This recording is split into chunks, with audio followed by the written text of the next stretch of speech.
কই যাইতেছস? তোর মার হাঙ্গা খাবার গেছিলাম। কি কইলি তুই? তোর মার হাঙ্গা খাবার গেছি। একটা দেখছস যে আজারে কথা কবি একটা দশর মার একটা গালগুল ফাড়াইলাম। স্যার আমিও দেন একটা আমারও আতাছে। এই তুই তো বেদব কইছিস কবে তেরে হ্যাঁ? বেদব কি? বেদব কি মানে এই যে তো গাইস এটা আমার বেস্ট ফ্রেন্ড, আমার দিল কা ধড়কন, কলিজা কা টুকরা। আমি জীবনে অনেক সমস্যায় পড়েছি কিন্তু এই মালটা কখনো আমার সঙ্গ দেয়নি।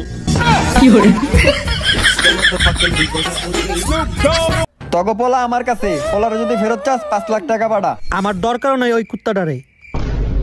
ওই কুত্তা এমনও কোনো কাজের না, কোনো কাজই করে না। তগো কুত্তাও আমার কাছে। ভাই তোরে 50 লাখ টাকা দিতেছি, সাথে আমার সব সম্পত্তি তোর নামে লেখা দিতেছি। ভাই দরকার হলে আমার গয়নাগুলোও দিয়ে দিব। দাও আমাকে বাচ্চাটারে কিছু কইরেন না। তুই দূরে যায় মর, তোরতে কুত্তার দামও বেশি।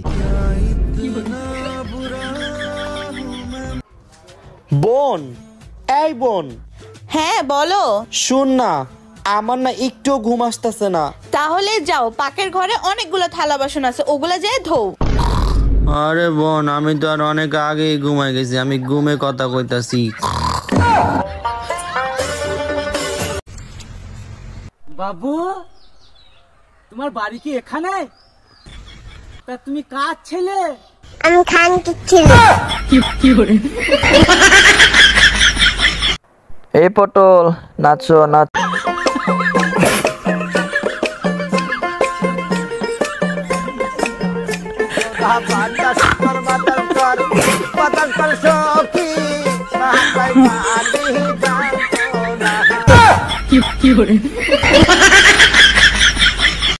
আপু আপনাদের মুতা জায়গাটা একটু দেখাবেন? মুতার জায়গা দেখাবো। আরে কথা তো শুনবেন। মুতা জায়গা মানে আমি বলতে চাচ্ছি যে আপনাদের টয়লেটটা একটু দেখাবেন। কি সব? ও ভাই, আমি তো একটা প্রতিযোগিতা পাস হইছি।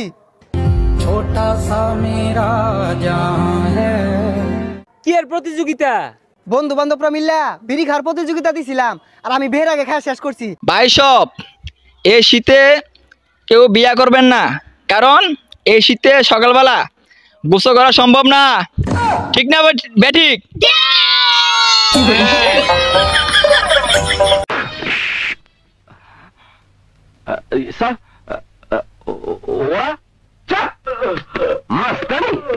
আমার ছোট ভাইদের সাথে মাস্তানি, ওকে অ্যারেস্ট করো।